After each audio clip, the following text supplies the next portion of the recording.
Obedience. In our journey through the fundamentals, it's time to look at the reality, obedience.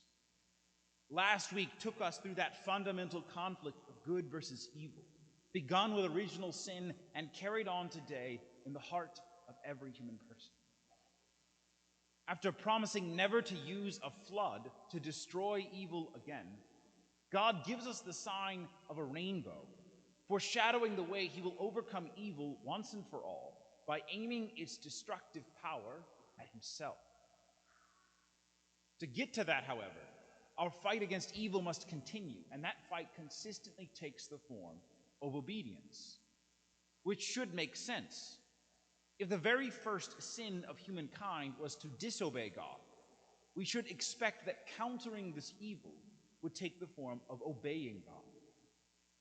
Sometime after Noah's obedience saves his family and the human race, Abraham is called to deepen that saving trend with something that, quite frankly, should shock us.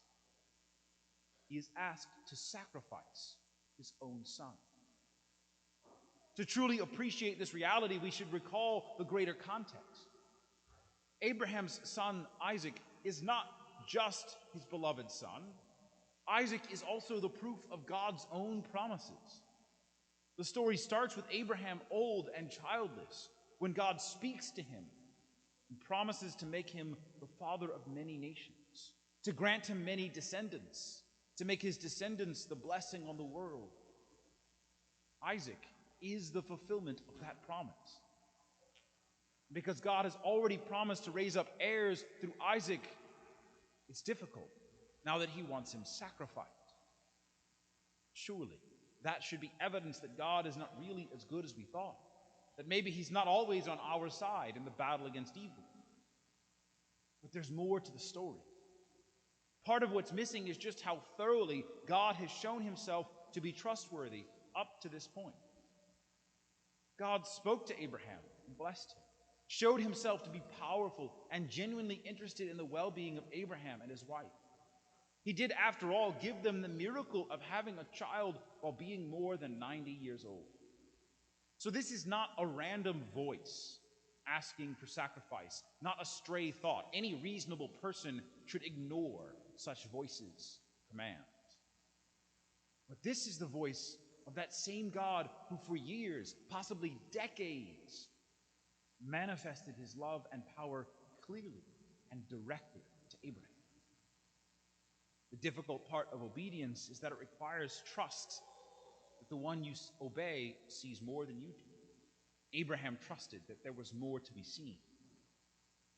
And the wider culture is another important factor. Abraham lives in a pagan world where some religious practices involved human sacrifice. So while it remains horrific to us, the idea of sacrifice would not have been new to Abraham. An important difference, however, is that unlike these pagan religions, Abraham had reason to believe God would bring Isaac back from the dead. In fact, Scripture tells us that and says Abraham reasoned God was able to raise even from the dead. As we saw a few weeks ago in the book of Job, God often uses apparent contradictions to lead a soul to deeper faith. Because what looks like a contradiction is actually a paradox. The pressure, the conflict needed to raise the soul and mind to a higher perspective. And in this case, Abraham's faith that God would keep his promise to raise up descendants through Isaac is in tension and conflict with God's command to sacrifice Isaac. The only way that he can have faith in both is that God must be able to raise him from the dead, or there is something he's missing from this picture.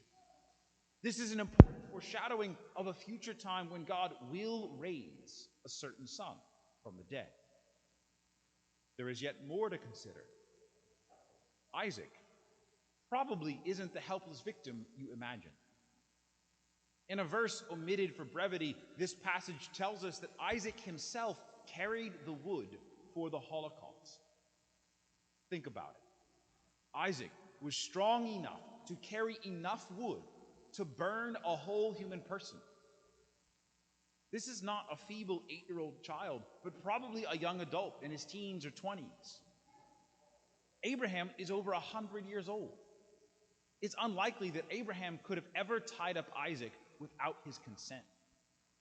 The son is just as obedient as the father. And finally, at the moment of sacrifice, God commands Abraham to halt, to offer a ram in the child's place, definitively proving that God does not want human sacrifice. In a fallen world, a pagan culture, before the Ten Commandments, God uses this dramatic series of events to demonstrate that he is unlike the false gods in the wider culture, that human sacrifice is not something he expects from his people. This is a victory over evil. As with Noah and the flood, the real events of Abraham and Isaac are also a symbolic foreshadowing of the final victory over evil through the death of his son. Which brings us to the Transfiguration. As God did with Abraham, Jesus leads his apostles on a journey meant to deepen their trust in him. Besides the teachings, the compassion, the miracles, Jesus offers this transcendent moment of glory to impress upon these apostles that they can trust him and obey him even when things don't quite make sense. God the Father adds his own voice, emphasizing, "This is my beloved Son. Listen to him." As Jesus begins to reveal his plan for letting himself be killed, his followers struggle to accept it, and all but one of them flees. But as with Abraham, this tension between the promises of God and the evils they see lead to a faith in the resurrection if they remain obedient. Which brings us to where we are today, during Lent, in the midst of a broken world. The battle of good versus evil rages on, and it's not always clear which side is winning, or even which side we happen to be on. Do not forget how this started, with disobedience. If you really desire victory of good, who doesn't? And there's only one sure way forward: obedience to God. But that obedience is not mindless. It is not irrational, even if it's sometimes beyond our reason. As with Abraham and the apostles, God gives us reason to trust him if we are in relationship with him, if we remember the glories and the fidelity he's already shown. And if you do not know and trust the Lord in this way, seek him out. Strive to recognize and recall the promises he's already kept.